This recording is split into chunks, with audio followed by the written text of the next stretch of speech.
শুভ সন্ধ্যা বন্ধুরা, মিঠু সিম্পল লাইফস্টাইলে আমি মিঠু চলে এসেছি সন্ধেবেলা তোমাদের সামনে। আজকে কিন্তু কোনো ব্লগ নিয়ে আমি আসিনি। আজকে আমি তোমাদের সাথে শেয়ার করব একটা রেসিপি। এখানে আছে ব্রেড আর তার সাথে আছে দুটো ডিম।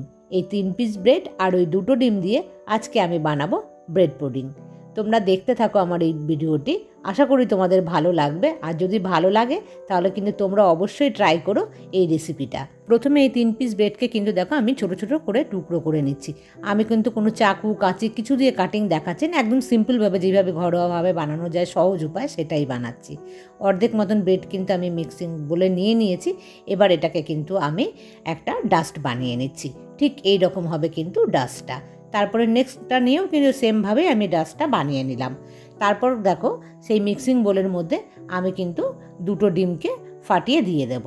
এই যে দুটো ডিম আমি দিলাম আর এর মধ্যে কিন্তু আমি দিয়ে দিচ্ছি 4 চামচ মতন চিনি। তোমরা চাইলে কিন্তু তোমাদের পছন্দ অনুযায়ী বেশি কম চিনি দিতে পারো।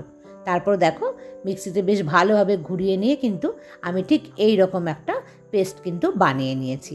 দেখে বুঝতেই পারছো কীরকম হয়েছে পেস্টটা।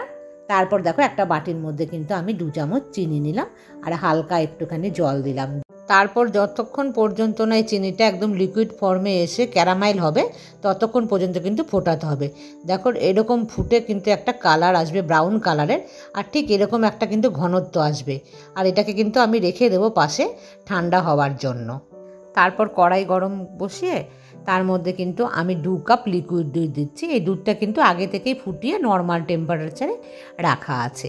এই দুধটাকে খুব ভালোভাবে যখন আমি ফুটিয়ে একটুখানি সিমে করে দিলাম, তারপর কিন্তু দেখো আমি 1 বাটি মতন আমুল দুধ অল্প অল্প করে খুব ভালোভাবে মিশিয়ে দিচ্ছি, যাতে আমুল দুধটা কোনো দানা পাকিয়ে না যায়।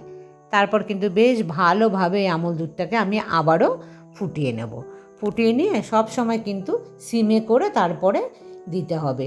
এবার দেখো আমি অর্ধেক মতন কিন্তু ব্রেড আমি দিয়ে দিয়েছি এর মধ্যে। খুব ভালোভাবে এই অর্ধেক ব্রেডটাকে আমি মিশিয়ে নিলাম। তারপরে কিন্তু আমি এই অর্ধেক দুধের মধ্যে আস্তে করে আবার যে সেকেন্ড পোর্শন পাউডারটা আছে ব্রেডের সেটাকে কিন্তু আমি মিশিয়ে দিচ্ছি। আর খুব ভালোভাবে কিন্তু নাড়তে হবে, নাড়তেই থাকতে হবে যাতে কোনো রকম দানা পাকিয়ে না যায়, তাতে কিন্তু স্মুথ হবে না পুডিংটা। তারপর দেখো ওর মধ্যে কিন্তু ওই যে আগে থেকে চিনি আর আমি ডিমের যে একটা লিকুইড পেস্ট বানিয়ে রেখেছিলাম সেই পেস্টটা কিন্তু দিয়ে দিলাম। পেস্টটা দেওয়াতে কিন্তু বেশ দেখো অনেকটাই কিন্তু জল ছেড়ে দিয়ে লিকুইড ফর্ম হয়ে গেছে। তার জন্য মিডিয়াম একটা ফ্লেমে রেখে আমি কিন্তু নাড়তেই থাকবো। নাড়তে নাড়তে দেখতে পেলে কীরকম একটা আকার নিল। ঠিক এই পর্যায়ে এসে কিন্তু আমি যে ক্যারামেলটা করে রেখেছিলাম সুগারের তার উপরে কিন্তু পুরোটা ঢেলে দিলাম। একটুখানি হালকা নাড়িয়ে আমি দেখো একটা হাতা দিয়ে ওপরটা কিন্তু খুব ভালোভাবে প্লেন করে দিচ্ছি, যাতে দেখতে সুন্দর লাগে। পুডিংটা যখন হবে ওপরটা যেন স্মুথ থাকে দেখতে। এদিকে কড়াইতে কিন্তু আমি গরম জল বসিয়ে দিয়েছি।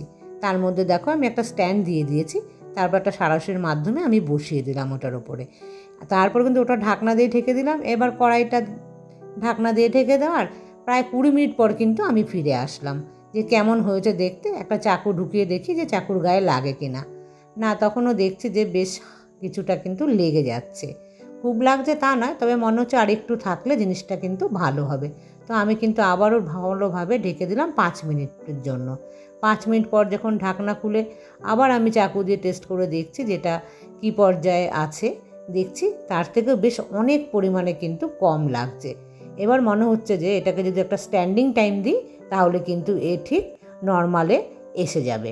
তো বেশ কিন্তু অনেকক্ষণ পর আমি ফিরে আসলাম। আসার পর দেখো তখনও কিন্তু ভীষণ গরম রয়েছে।